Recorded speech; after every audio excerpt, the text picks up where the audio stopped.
to come and help us mourn my brother George Omore.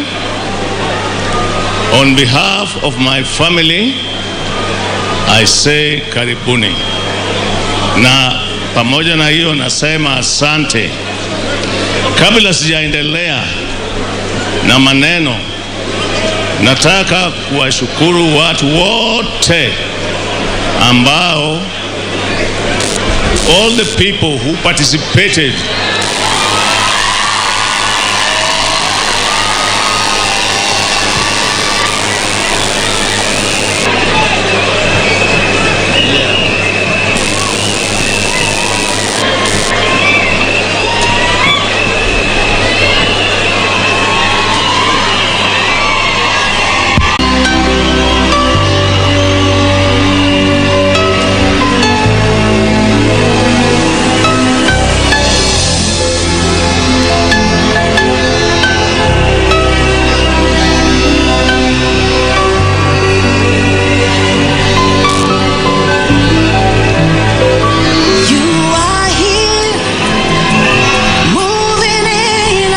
Asante sana DJ. Niombe kuheshimu kuwasili kwake kinara wetu mpendwa Engineer Daktari Raila Odinga. Na sasa niombe kwa heshima na taadhima kuu wengine wetu tupate kuketi ili kuruhusu ratiba kuendelea. Endelea ndugu.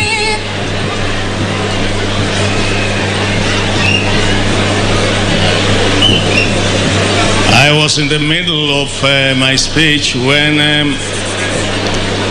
Raila Odinga, the former Prime Minister, and my friend came in. My greetings to you, Woodmun Bondo. I will now give a very brief speech on behalf of the Magoha family. As brief as the tail of a pig. Annus mirabilis. There have been many scholars here who know what annus mirabilis means. When the Queen had a problem with Prince Diana and Prince Charles, she sounded it by saying annus mirabilis. Translated means a very bad year.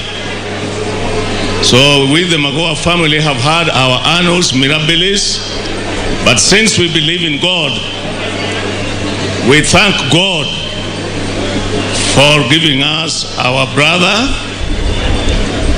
and for the life he lived. So in short celebration, we are celebrating his life, not mourning.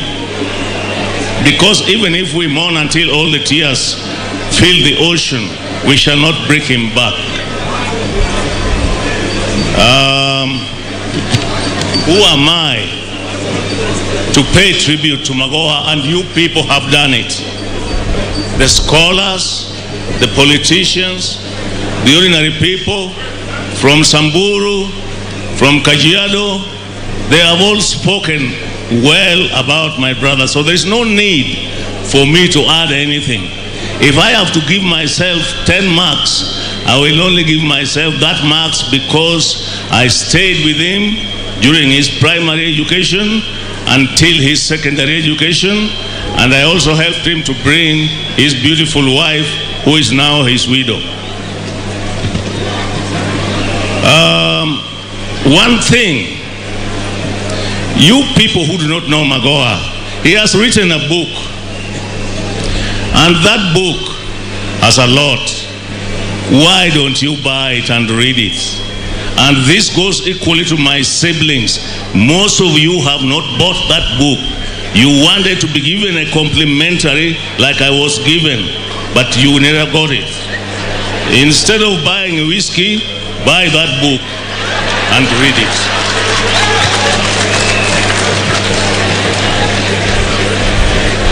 Just before he died, as has been mentioned here by Raphael, we were engaged in preparing the burial of his follower, Professor Richard Alexander Nyabera.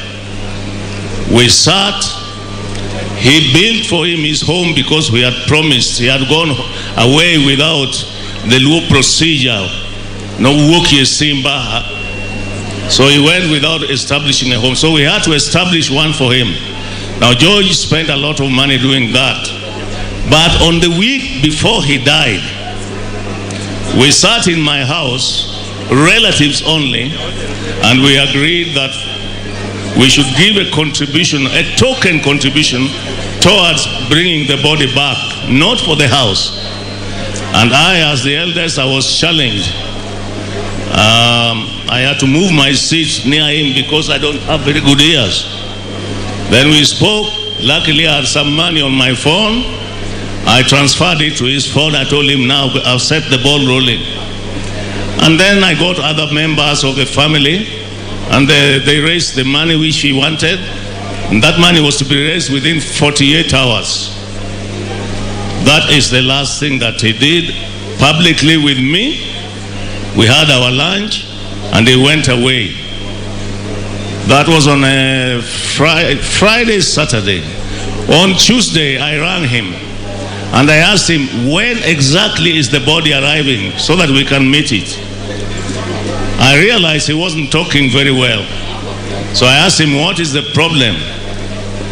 I am not feeling very well. Okawinj maber. But I can manage. That is the last time we spoke. The next thing I heard from my wife the following day was that Professor was gone. Do not be discouraged. Those of you who are here, I'm now an old man. I've seen a lot. I saw my friend Agwings die, JM die. That has not stopped me from living. You have courage and work hard. Hakuna cha bure. Mnasikia? Well, the fourth president has told you many times, hakuna cha bure. Lakini mkijaribu mtapata. To my sisters, the two of them, and my brother Joseph, remain focused on what our mother's legacy, what George's legacy has been. To everybody else, those who loved my brother, have peace. Pray for him. If he wronged you, forgive him. Please, I repeat, forgive him, because nobody is perfect. Deo Wudinya Sakwa, goodbye.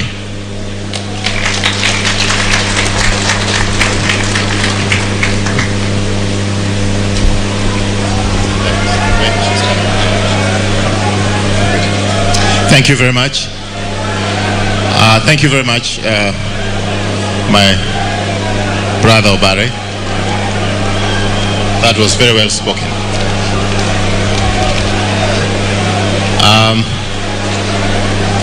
I'm going to ask Dr. Ifyok Isian, who is brother to Dr. Barbara Magoha, to come and make some remarks. Please, let's give him a chance. Yodala wa mantil o kokanyo wakwayo mondo uye mondo ulinge matin mondo welo mwa maboyo gi utie kwach.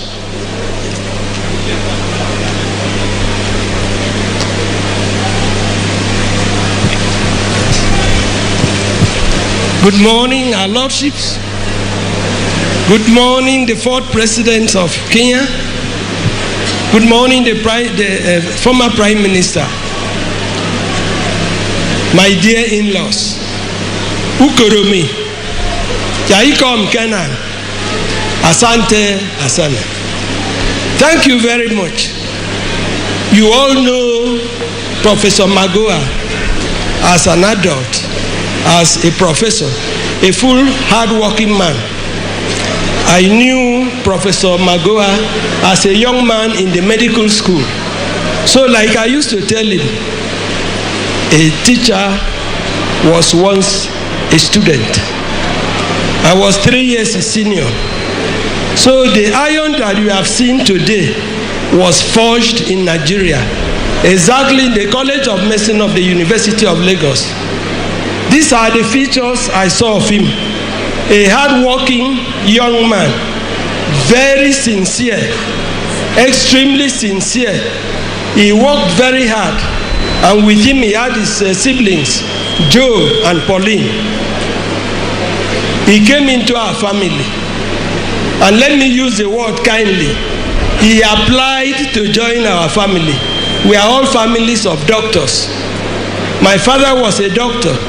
4 of my siblings are doctors. 3 of my children are doctors. So when he applied, we had to vet it very seriously. And when you see that we accepted him, you can see the product. You see the finished product. You see what he did to Kenya. God be praised. I didn't know that he will have a shorter life. He could have done more, but it appeared that hurry was because he had a lot to do, and he needed time to do it. He didn't have the time to finish what he wanted to do. But I thank God that whatever he did, he brought peace and joy. He was straightforward. He could step on anybody's toes, but you couldn't doubt one thing. He was very sincere. Please, George, rest in peace. Thank you very much.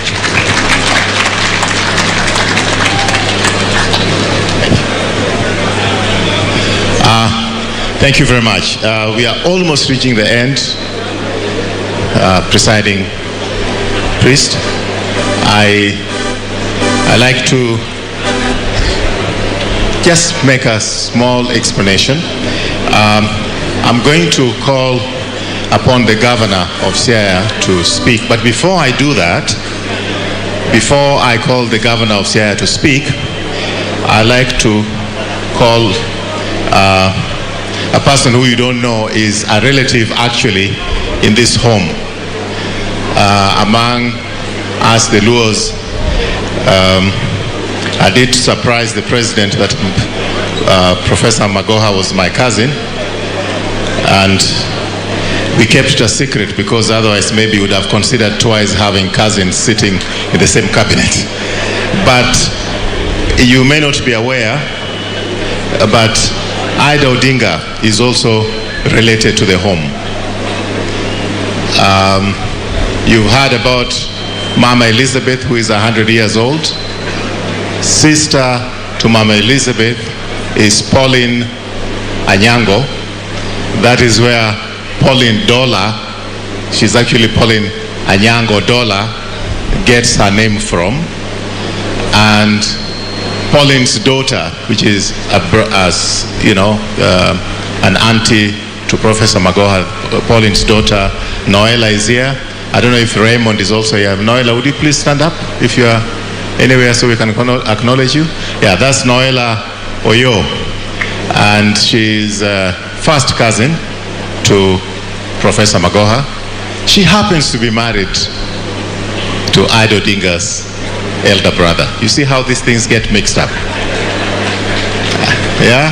And that's why I always tell my Luo brothers, don't hit somebody else. Don't be mean to somebody because you don't know where you're going to meet. You'll get very ashamed. Right? So, Madam Ida, if you'd like to come and say something, and I would like Noela, with your permission, can we also ask you just to stand so that we acknowledge you? Noela. Let's give Noela a clap, please.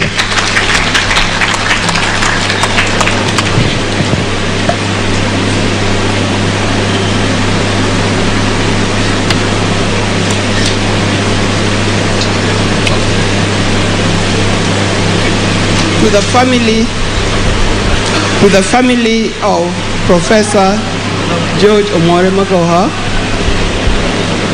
my friend Barbara,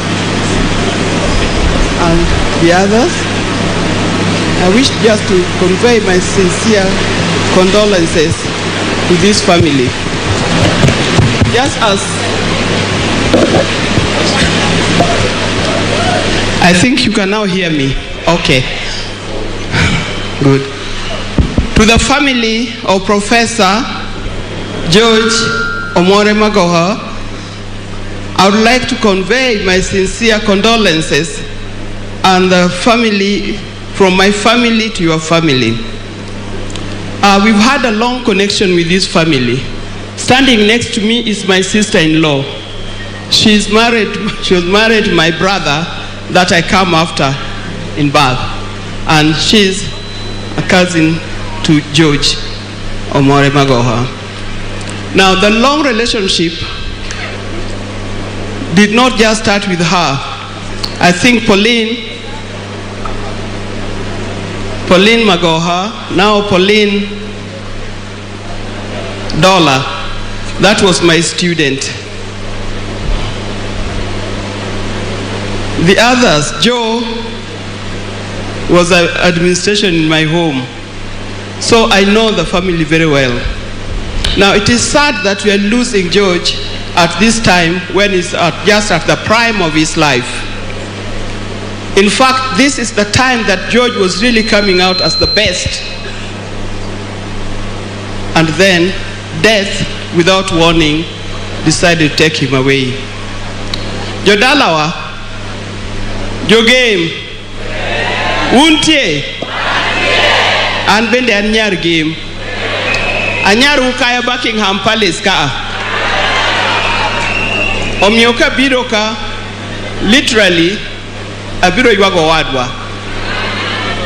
To wago most Jogame, to giji duto, and particularly those in the education sector, because the foundation that he put in the education center is very strong, and I hope it will be followed to the latter.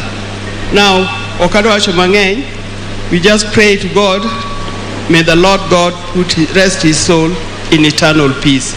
Amen.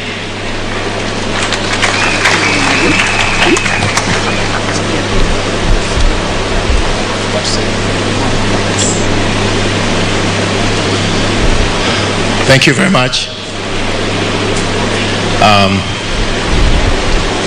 I'd like to acknowledge the presence of another colleague of Professor Magoha.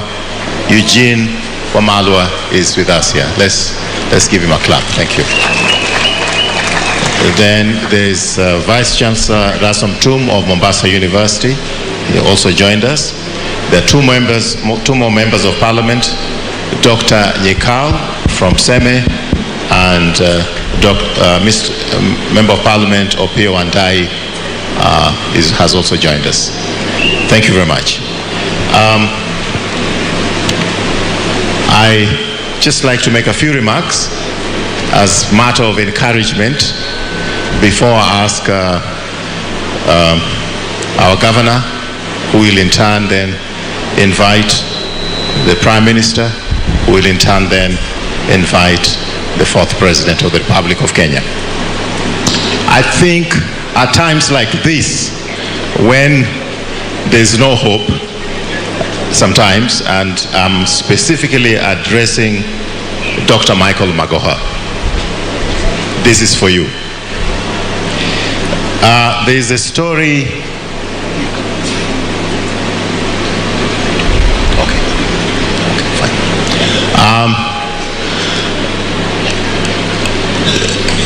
Some years ago, there was a little girl who lost both parents, and she was about 6 years old. And his uncle, a teacher, yes, remember that? Yes, okay. Sorry. I'm told there's Adipo Kwame and James Koyo, and just as a matter of protocol, we'll have Governor of Siaya speak. After that will be Honorable C.S. Owalo, who will read this President's speech. Then after that, it will be the Prime Minister. Then after that, His Excellency the President. That is the protocol. I've just been reminded. This I want to tell my son. There was a girl who was an orphan at age 6, and her situation was completely hopeless. Mother had passed on during the childbirth of our follower during those days, and the father died shortly after for reasons not known. And she was a 6-year-old girl, and her uncle, Alphonse Ndege, found her walking in the village naked like an animal. As a girl, those days, even if you are poor, you had some panties on. But this girl was walking naked like an animal. The uncle removed his vest, put the vest on this girl, and brought that girl to the Magoha home. And that girl, no father, no mother, 6 years old, no dress, just a vest which had been lent by her uncle. And Mama Sarah made for her her first dress, because Mama Sarah knew how to sew clothes. Mama Sarah is Professor Magoha'S mother. She brought up that girl, made for her clothes, gave her shelter. That girl later on got married, and out of that very desperate situation, I'm the son of that girl.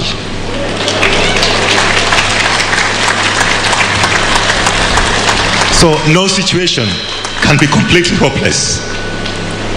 So you lost your dad, it is painful, but you can't give up hope.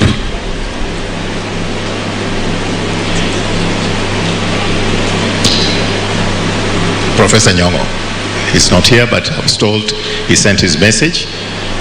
So I'm sorry, I'll not give the chance to who was supposed to read the message. You'll give the message to the family. I'm going to ask Governor, Your Excellency, James Orengo to come and make your remarks. Then I'll invite the CS ICT, Mr. Wala. Thank you.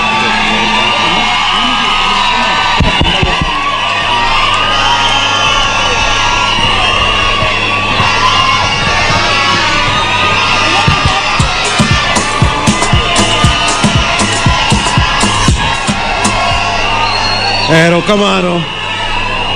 Thank you, thank you.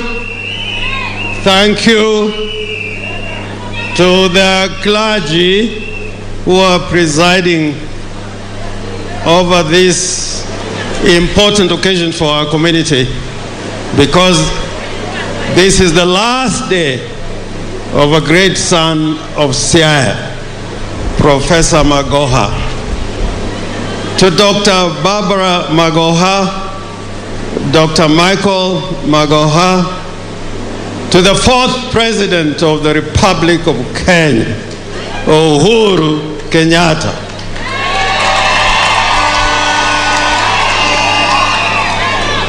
To the People's President, Raila Odinga.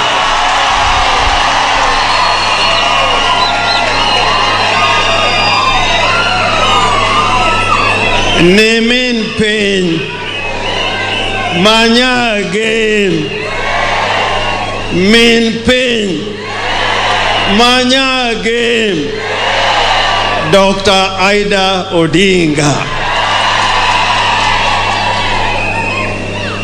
To the county secretaries who are here, and the former county secretaries, to the deputy, to the leader of the minority in the National Assembly, and to the members of Parliament who are here, and to the County Member of Parliament, Dr. Christine Ombaka,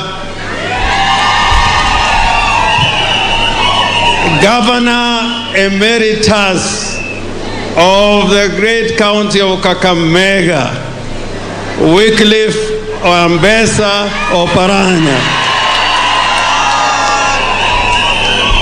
to the Governor Emeritus of Siaya County, Ruto Konde Rasanga. You will excuse me because I must say a word in Luo. Then I'll say the rest in English. Jothurwa wa yiko woi ma katasani wan gisunga kode. Okwan gisunga kode. Woi mokelo piny mangima igem. Donge uneno? Mogolo wuod Kenyatta miluongo Uhuru Kenyatta ni maliel mokobare. Dengo uneno Uhuru Kenyatta ka. To kendo okelo jatendwa miluongo Raila Amolo Odinga. Omiyo ma oken liel okadho ka. Oken liel okadho ka. Omiyo akwau konde muae luoruru mineu. Luoruru mineu. Min Magoha manonyuolo Magoha moiko bieche igem ka. Emomiyo Magoha koro waduoko kama min mare bene wikie. Emomiyo wacho ni od meru kata chwer. Od meru kata chwer. Od meru kata chwer. Ten odu. Mane odu. Be unjo gima kelo no. Joge unjo gima kelo no. Game kae. Game onyuolo thuondi. Game onyuolo thuondi. Game ka edag somo. Wateru nyithindo somo mondo wanyuol Magoha moro. Magoha ko anono owenwa daktari bende mabro chiedhowa. Game onyuolo kil manokwongo e Kenya mangima miluongo nangi Agwenge Kodhek. To profese kopo ni bolo kidika to dipo kigo wi profesa. Omiyo game ka ki ng'ato wuondi ni nyalo wite kidi ka ji riek motamre gi nono. Mar ariyo, jothurwa akwa nyaka wabed gi chiemo. Nyaka wabed gi chiemo e miechwa. Jaluo chon ne wacho no kachiem dala u. Nika jaluo na nigi chiemo. Jaluo na nigi chiemo. Omiyo adwaro an kaka ne umiya teko nabed gavana ma Siaya. Adwaro ni kwaluo tim profesa mane jachieth kendo scholar. Wabed gi chiemo e dala. Maka welo biro kako biro ni to an gi chiemo ma omiyogi.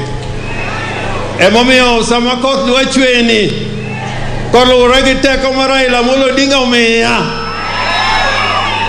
wakelo tingni e Siaya kendo tingni osedonjo i game.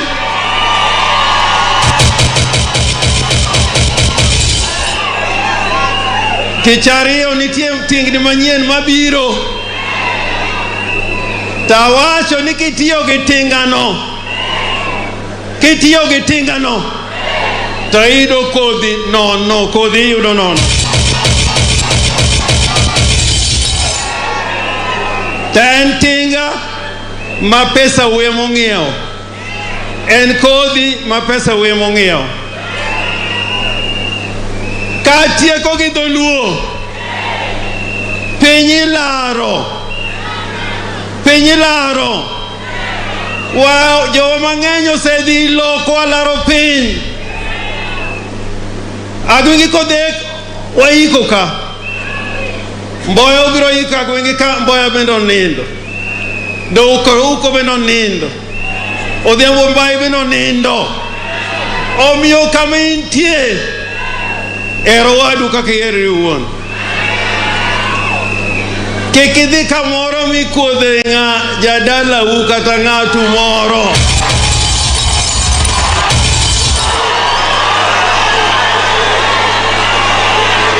Mana wacho.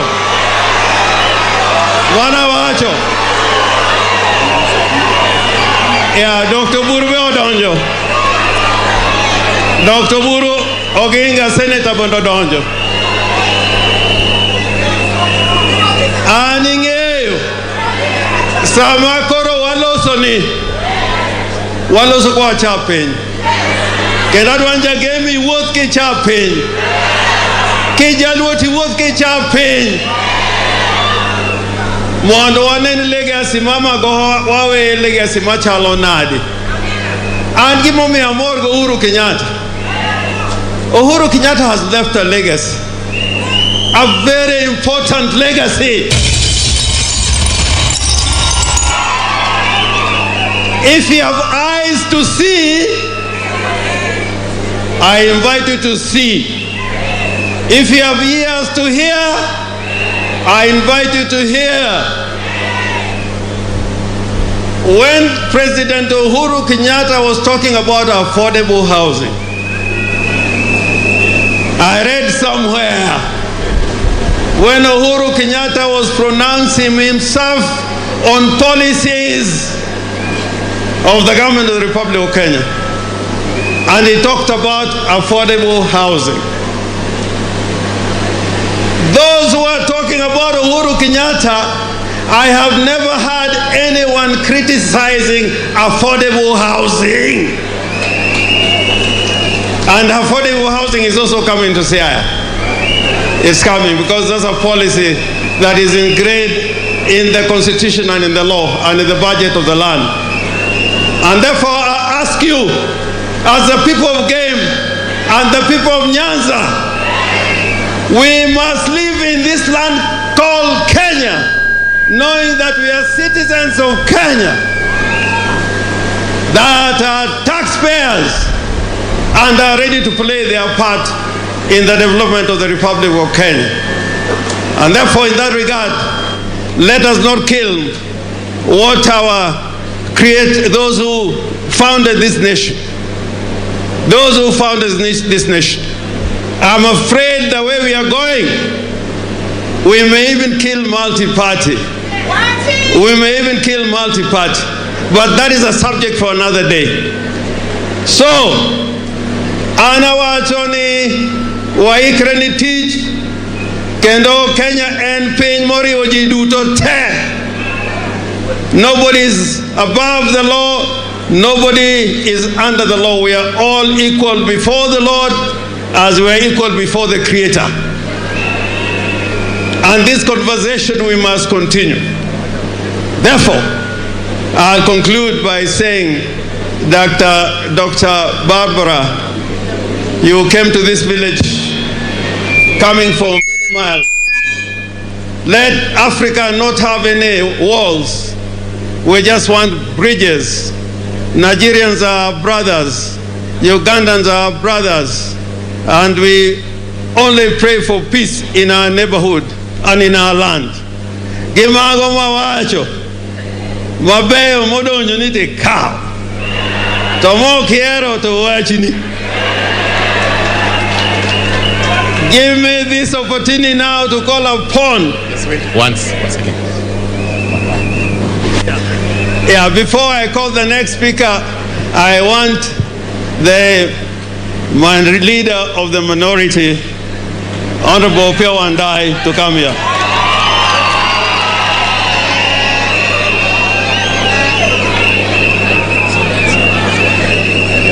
Okay. To the clergy, the family of Professor Magoha, His Excellencies Uhuru Kenyatta and Raila Odinga, fellow mourners, I'm here to join you in sending off this distinguished son of Kenya, who has indeed left great legacy. that all of us are going to be proud of. It's also an occasion for us to undertake an introspection as Kenyans. That is it possible for us to continue with the good work that Magoha was doing? Or can we use this occasion to sue for unity of the country? Or can we use this occasion to reflect upon the deeds that all of us have been known for? The challenge is upon us. So I convey my condolences and the condolences of all members of the National Assembly from the Azimio la Umoja One Kenya Coalition Party. One Kenya Coalition Party. Tokati yeko. Tanyakawache kimora beni. One kakajoluo. One kakajoluo. Kotel nwa jate ndwa chiel. Maen Raila Amolo Odinga. Maen Raila Amolonga. Wachung kar tiendwa. Kendo wachung gichir. Kawang'eyo ni wane buopend chike mane Raila gi osiepene moko kedoni. Kaka jimo wacho, wan gi nyadhi. Nikech wan ok wachiem ka ng'ato. Ok kamano. Wan ok wachiem ka ng'ato. Kendo ng'ata maparo ni sani koro siasa mar baba oduogo piny. En ng'ama leko. En ng'ama leko. Ok kamano. One solidly behind Baba. Kamonyiso wan wachome temo wadhiye. Konyiso wan left, right, about turn. Nyasaye madgwedhi urukamana ahinya. Erokamano intellectual kora duoko microphone ni Master of Ceremonies osiepwa Rafael Tuju. Erokamano. Thank you very much. Thank you very much.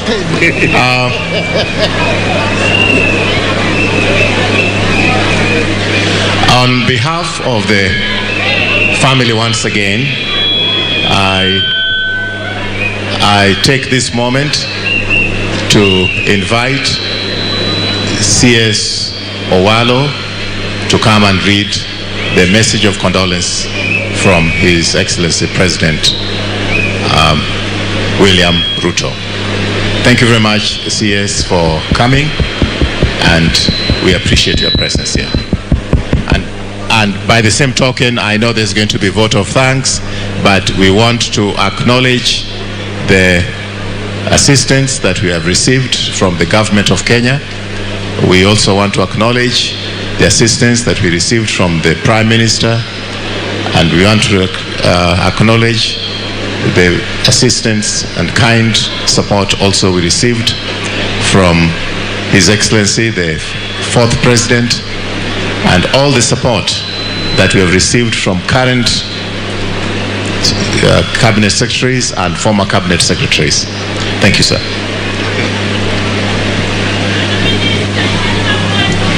The Magoha family, led by Dr. Barbara and ably assisted by Dr. Michael, the 4th President of the Republic of Kenya, Uhuru Kenyatta, former Prime Minister Raila Odinga and Mama Aida, the church, members of parliament present, dignitaries, ladies and gentlemen, good afternoon.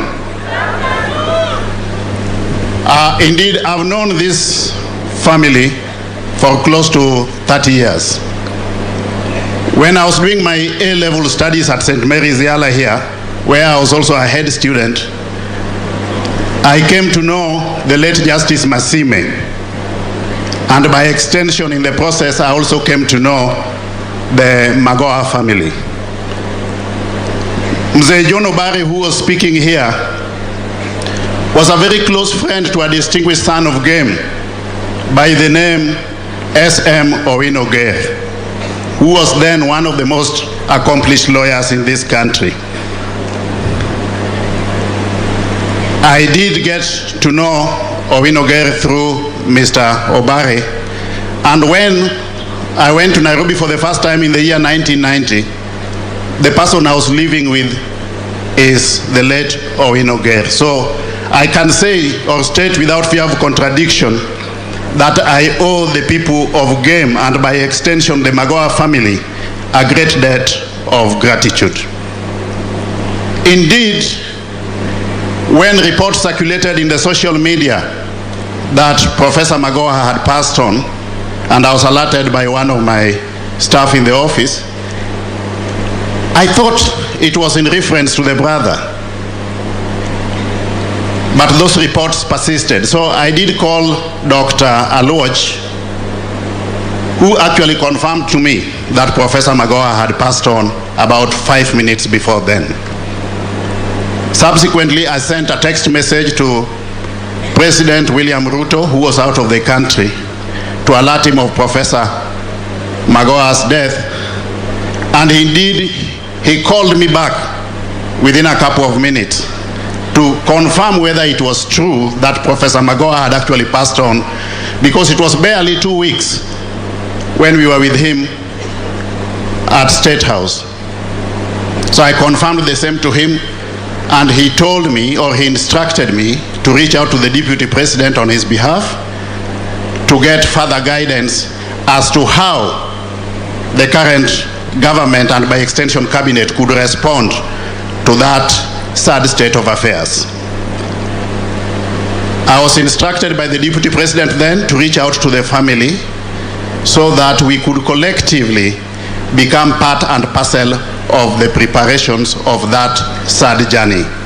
So when I went to the family residence in Lavington, I had consultations with Dr. Barbara and son Michael and the Member of Parliament Elisha, and they did actually make certain requests to the government, which I relayed back, and I'm happy to report that all that the Magoha asked for at that point in time by way of logistical support from the government of the Republic of Kenya indeed acceded to and went ahead to execute with precision. Two, I convey my personal condolences to the family. We have lost a great scholar. We have lost a renowned medic. We have lost an astute professional. This is not just a loss to the people of Game, but to the entire country and by extension, the global medical fraternity. Because Professor Magoha has achieved almost all that a human being can achieve in life, I would say that what we need to do today is to join the family in celebrating his life. May I now, ladies and gentlemen, with permission from the congregation, take the distinguished honor and privilege to read the message of condolences from Dr. William Samoei Ruto, President of the Republic of Kenya. And I proceed. Message of condolence by His Excellency William Samoei Ruto, President and Commander-in-Chief of the Defense Forces of the Republic of Kenya, to the family of the late Professor George Omore Magoha. To Dr. Barbara Magoha, your son Dr. Michael Magoha, the extended Magoha family, and to the entire community of Mumira village and Nyamninia, to the wider Nyanza family, and to the people of Kenya who are touched at a personal level by the reason we are here today. I received the sad news of the sudden passing on of Professor George Albert Omore Magoha on 24th January 2023 with total surprise and disbelief. I wanted to believe that it was fake news in the post-truth times that we live in today.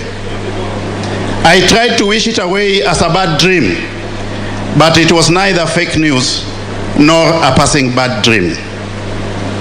We are all therefore slowly coming to terms with the harsh reality. The cruel hand of death has plucked from our midst one of our finest. We have lost an amazing person whom we have variously known as a colleague, a friend, a relative, a role model, and a mentor. Accordingly, we join the Magoha family here today for the final send-off. We have come here to bid farewell to a fallen national hero. Our departed friend has been the kingpin of this family and an icon for the rest of us. It is most difficult season for the family and friends, ladies and gentlemen, and I join myself with the Magoha family in your mourning. Poleni sana. I have had the privilege to know Professor Magoha from very close. Among other things, I served with him in the last cabinet. He was also the Vice Chancellor of the University of Nairobi when I was the Minister for Higher Education. And our paths have also met in many other edifying places and ways. In all these, he leaves me with fond memories. I have known Professor Magoha as a most fascinating patriot who loved his country and enjoyed serving it.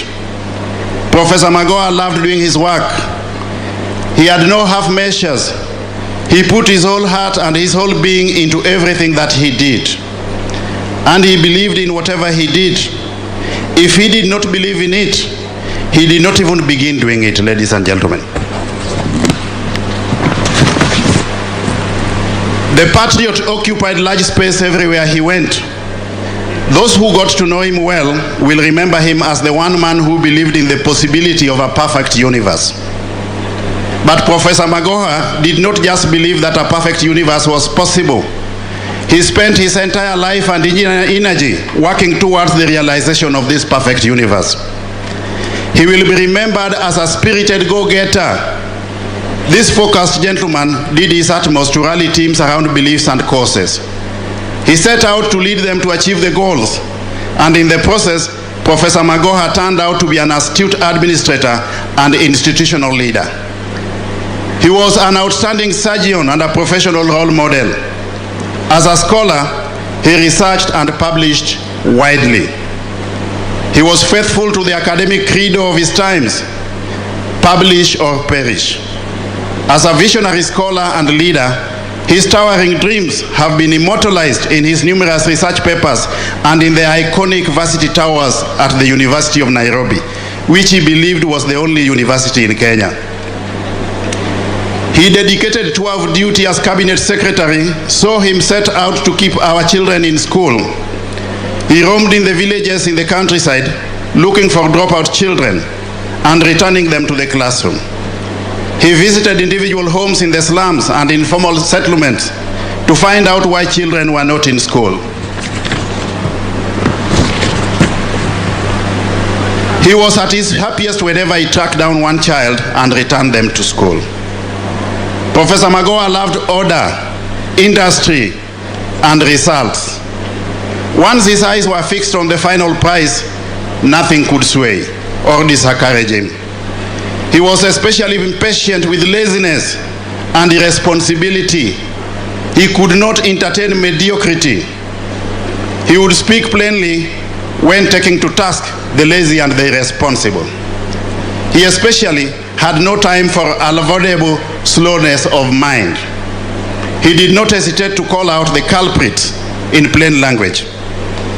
I will always remember Professor Magoha as a thought leader, an energetic worker, a frank man who did not know how to mince his words. I will recall him as a compassionate colleague who stood with those around him in difficult times, and as a conciliator who believed in dialogue as the best intervention in cases of conflict. I will remember his focus, great sense of humor, and his attention to sense of occasion too. Such is the kind of person we have come to pay our last respects to, fellow Kenyans. A man who grew to be bigger than the family space could hold, nor could this village hold. Nyanza could not hold him, game could not hold him, and indeed Kenya could not hold him, and Kenya didn't. Magoha was a citizen of Africa and the entire world. He now belongs to the ages and rests with the sages. We who believe in resurrection and eternity know that he has moved on to everlasting consciousness. We therefore thank God for his life and for the promise of the life to come in the foreseeable future. We thank God for giving to us Professor Magoha and for the privilege of having been a part of this universe in this life. We certainly look forward to meeting him again in resurrection. Meanwhile, Dr. Barbara and the entire Magoha family, I say once again, poleni sana. May God wipe away your tears and sorrow. May he cause you to smile and laugh again. And may Professor George Albert Omore Magoha soul find perfect rest and peace in eternity. Amen. Dated this 11th day of February, the year 2023, William Samoei Ruto, President and Commander-in-Chief of the Defense Forces of the Republic of Kenya. Thank you very much.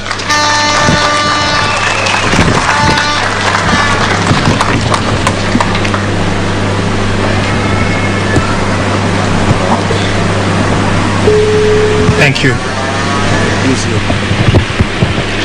Thank you, Waziri Owalo, Eliud Owalo. Thank you. In our program now, we're almost coming to an end. It's my privilege and honor to invite President Uhuru will not believe this. I'll invite my uncle, Prime Minister Raila Odinga.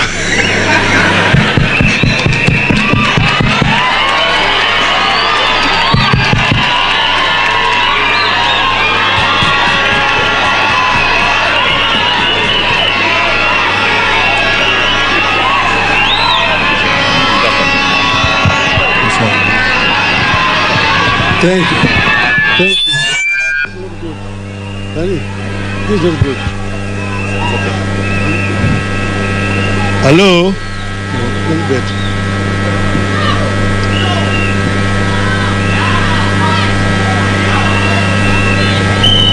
Mama Barbara Magoha, my brother President Uhuru Kenyatta, the clergy, fellow monarchs, hamjambo. We've come to pay tribute and farewell to a great Kenyan. And I want to say without fear of contradiction that right inside that coffin lies a great man. We've come because of the tragedy that has befallen us. Shakespeare said in Julius Caesar that cowards die many times before their death, but the brave do not taste of death but once. So let it be with George. A lot has already been said about George, and I want to basically confirm that everything that has been said about George is true. I came to know George when he was still a young man, because his elder brother was spoken here, John Obaretula Udalonyo More We Mokmede Moro. These are the people who received me when I came back from Europe, in Nairobi. John, his other late cousin Rangila Odundo, Michael Kinyanyi, Javan Chavanga, Okachurmon Bondo. Those are the people who received me in Nairobi and showed me the way of Nairobi. They're the ones who took me to the Ngong races, Kupiga Farasi. And it is through that relationship that I got to know Professor. He was then a student at the Strathmore College, and a very diligent student, as you can see from his record. He excelled academically, but he was a very, very humble person. Humility was his way of life. He recognized everybody. Some people say that Magoha was arrogant. I say no. Magoha was just a straight-talking person.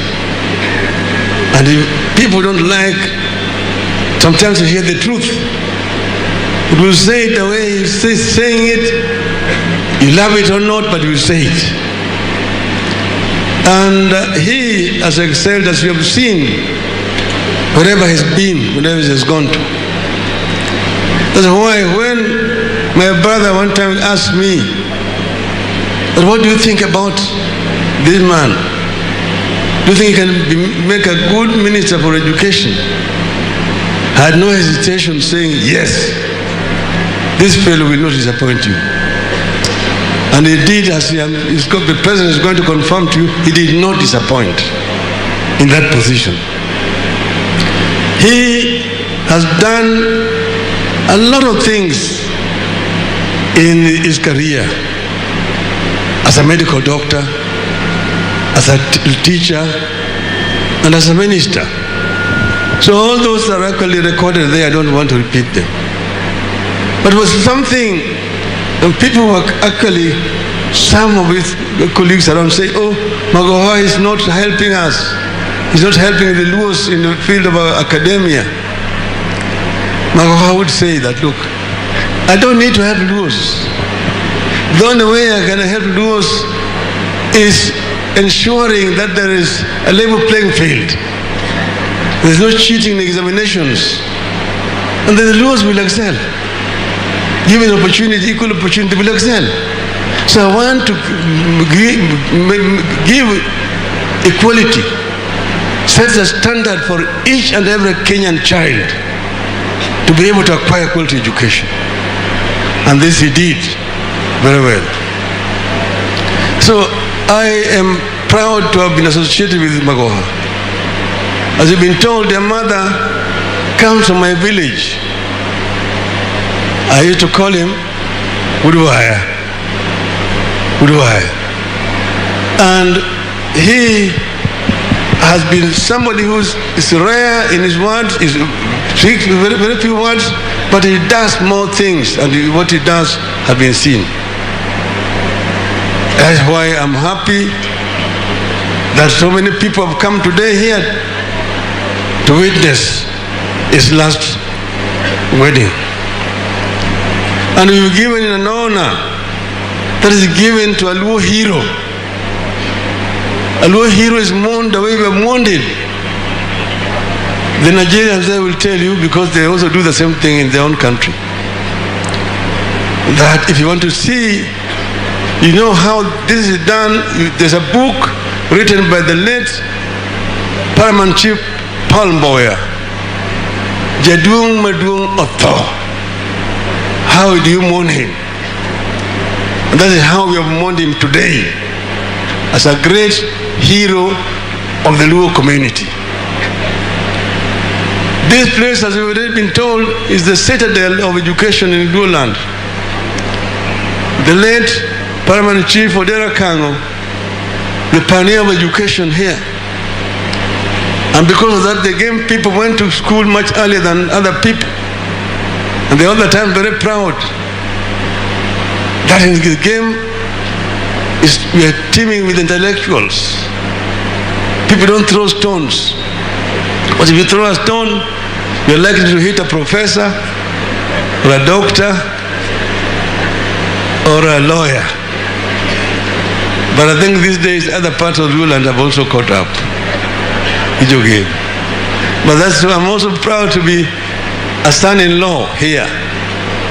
Okan Gibushinaka, Gimerinabi, Gioshinabi, Okamano, Yanakabuna more, Birumuna Bedukuruno, Kako Wudumrandiga, Oka Wudumrandiga, Kawuno Kawachmichi Mangain, Abulos could sing Machielo. I will also sing Machielo. Tungeo.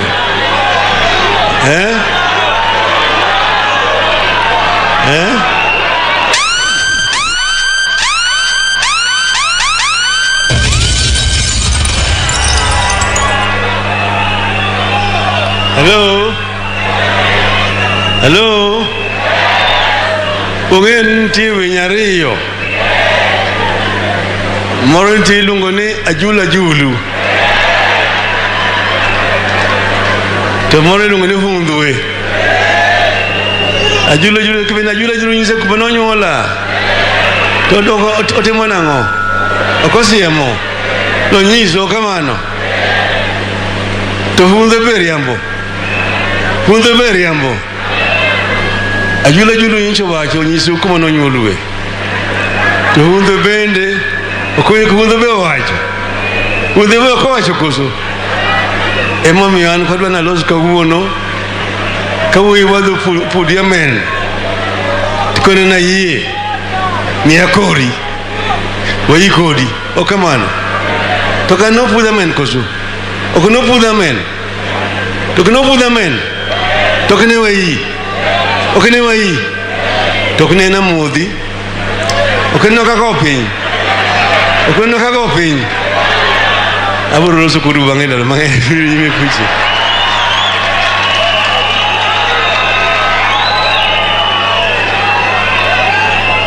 Ana wacho jothuro kama wantieni wana kerekeke. Jawamu chumo tegno. Chumo tegno ni kijange kumadu wanu madhiye. Kamadu wanu madhiye ni wuth mutegno. Okodwa jimandoke. Okodwa jimandoke.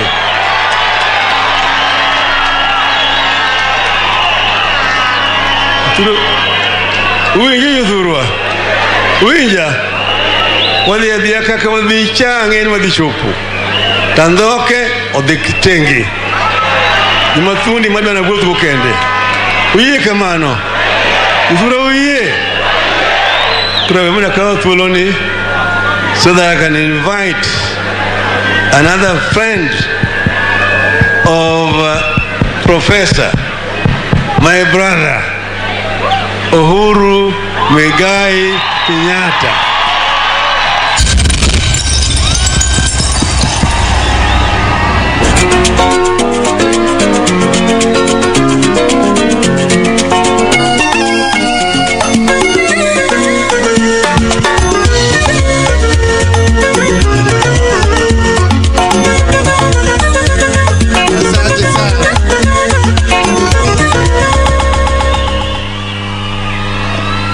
Asante sana.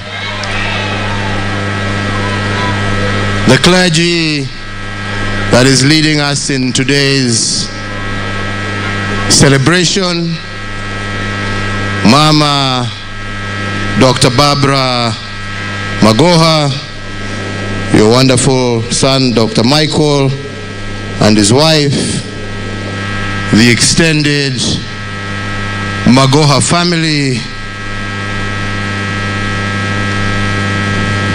my brother, my friend, my party leader, Honorable Raila Odinga,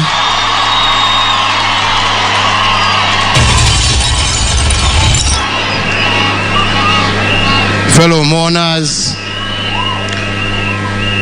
we are here to join you today to celebrate the life of a great son of this country. Professor George Magoha was a man that many may say was before his time. A man committed to education, a man committed to enlightenment, a man who neither saw color, tribe, region, or country, but saw each and every person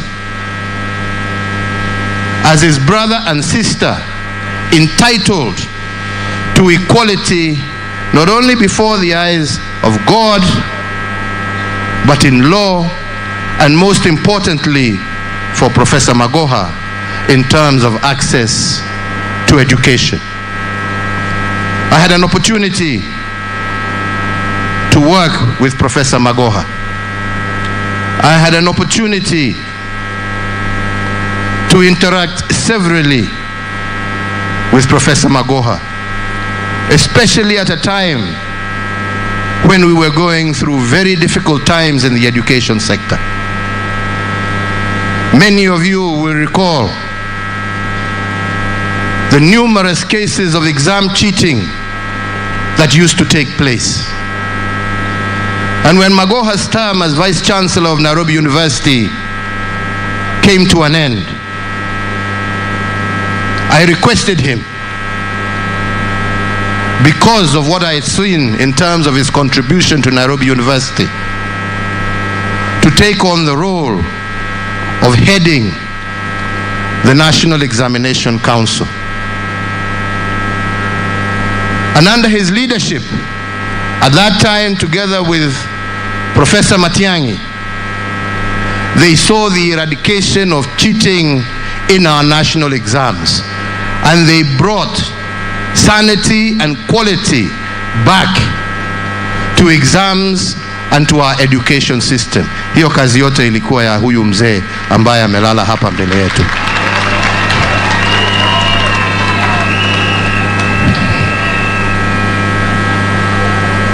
As if that was not enough, we continued to work together. When I appointed him as the Cabinet Secretary for Education. And again, a milestone for Kenya under his leadership of the ministry. For the very first time, and the first country in sub-Saharan Africa, Magoha managed to move the transition rate from primary to secondary education to 100%. Kazi ya huyu mzee ambaye amelala hapa. Making sure that no child was left without an opportunity for education. Making sure that no child ended his education in standard 8 because of lack of fees or facilities. That was his commitment to education. That was his commitment to the children of this country. He went further, and as minister, working with his colleagues in East Africa, proceeded to work to develop curricula, to develop standards for universities that are now emulated not only in the East African community, but also in other countries like Malawi and Zambia and others who wanted to learn from him. But more importantly, as I said the other day, he also took on the challenge of refreshing our curriculum to make it better suited to help our children face the challenges of the future. And this he did not because of politics, but because he believed in it. And if truly what everybody has said here is what they mean, because I have sat and listened to so many eulogies here about what a wonderful man lies before us today, what a great giant lies before us today, then implement what he started and let this country benefit from what he worked so hard to achieve: less politics and more work.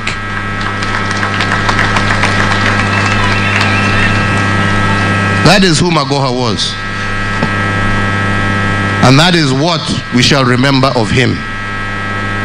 And for us, we have lost a friend, we have lost a partner, we have lost a colleague, and we have lost a great giant of this country.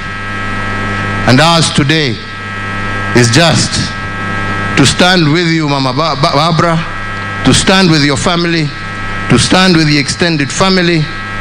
The same way Magoha stood with us, we shall also stand with you to the very end.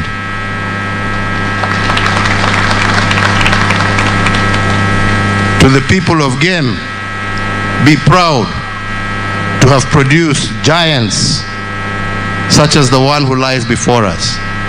And you are known to produce giants. So musilale, muendelee na kazi, mutuletee wengine na wengine na wengine. Tujenge taifa letu la Kenya. Ama namna gani? Tumekubaliana? Na vile Magoha aliishi, vile nimesema, bila kuangalia kabila, bila kuangalia dini, bila kuangalia rangi. Hata bibi ametembea, ametoa kule Nigeria, ametuletea hapa. Viongozi tuache ukabila, tupendane kama Wakenya, tujenge nchi yetu pamoja na tuweze kujadiliana pamoja, tuwe na Kenya ambayo itakuwa ya kufana na ambaye kila Mkenya anatoshea na kila Mkenya anafurahia. Ama ni namna gani wenzangu? Ni hivyo.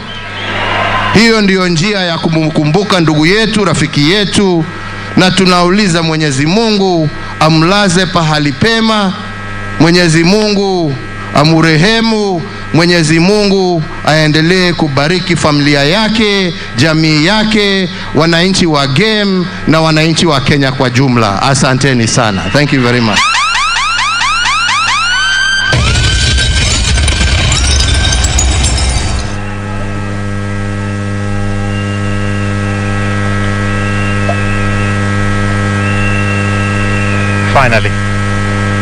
Finally, thank you, Your Excellency, for your very gracious remarks about our brother, our departed brother. Dr. Michael Magoha and your beautiful wife, who I met. Michael, I have nothing to say. It's your turn now.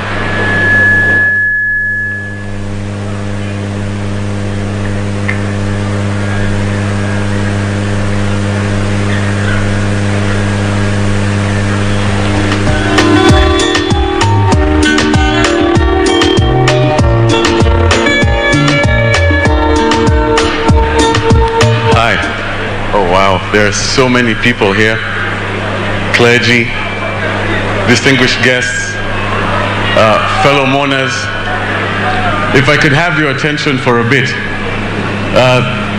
I've been struggling to come here, but this time I do realize I prayed for this, and I realized he would want me to say something, so this wouldn't be for me.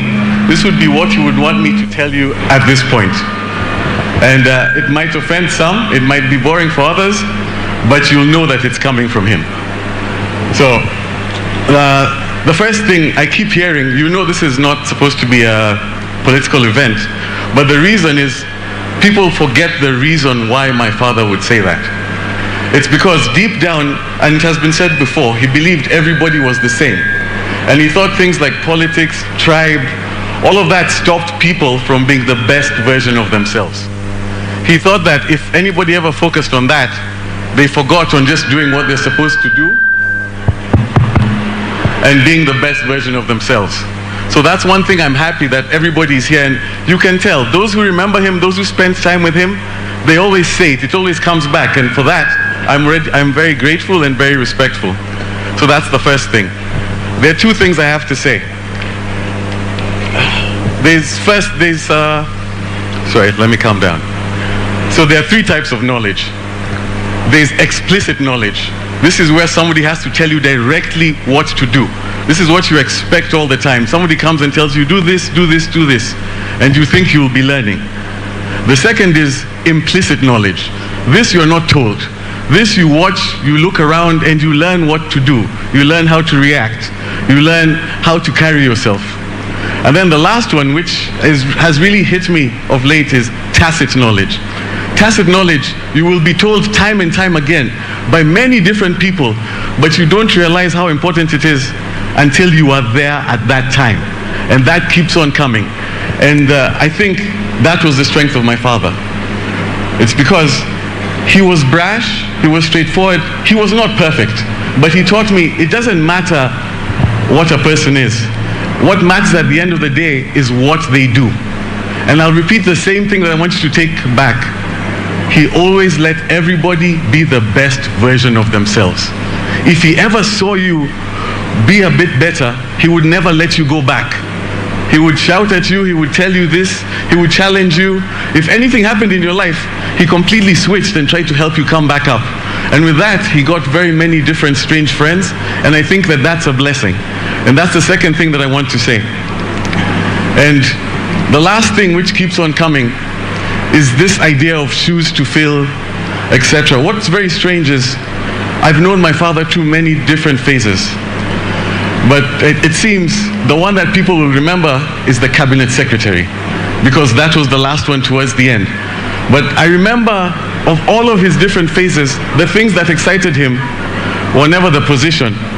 The thing that excited him was the ability to do something. And I remember this story came to me yesterday, and I started smiling. Was the first time the results came out, and he got the call when he found out where number one came from. And I can't remember, it was this young girl. And I remember he was with me at the time, and he was so happy, because it has been said here, it's because he was able to give somebody a chance. And I think that's what needs to be remembered. He believed everybody was the same, and he always believed he would fight to give you the chance to do as much as you can for everyone. And I think everybody should try and remember that as we keep moving. And with the last thing, and this goes to everybody from all walks of life, anybody who's here, and this is the thing I keep hearing his voice that would be telling me to say, is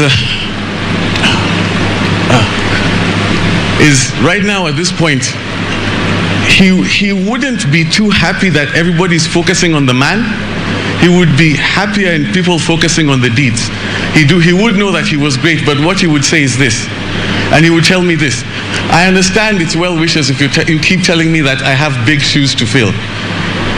He would laugh because he knows, and he has trained me. That is not the point.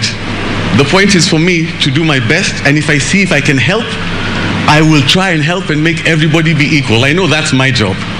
But the point that everybody else is missing, don't focus on him. Focus on what he would want. And what he would want is very simple. I don't have big shoes to fill. We all have big shoes to fill. This is for all of you. Wherever you go, start now. Be honest, try your best, upset people, but be forthright. You don't have to be the best person in the world. You don't have to be the nicest person in the world. But you know what you can do? You can give everybody an equal chance in whatever it is that you do. And if you do that, you will be honoring the memory of my father. So thank you all.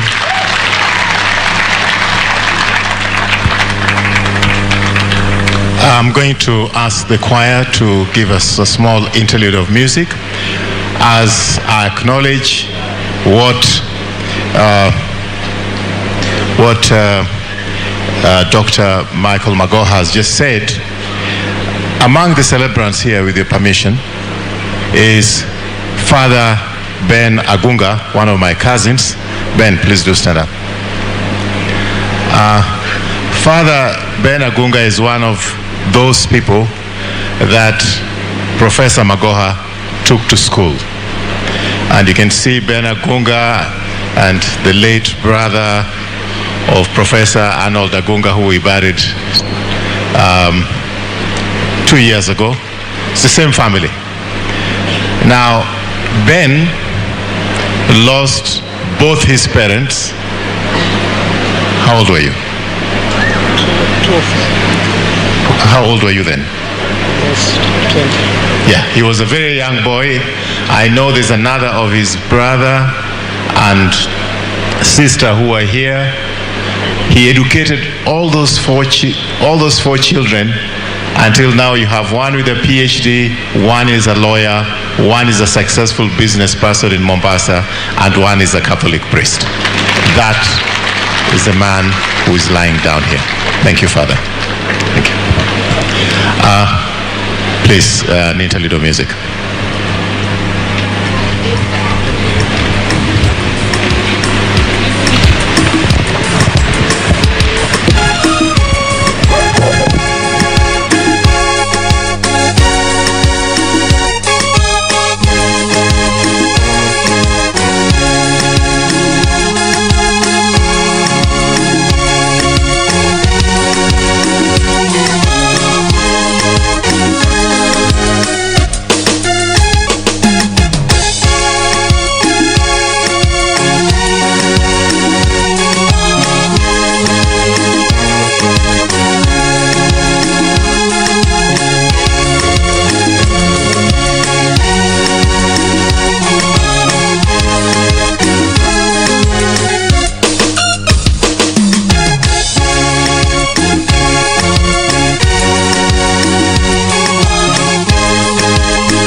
inatosha, na hiyo yako ya kuwatoa watu uwanjani ikuwe tayari.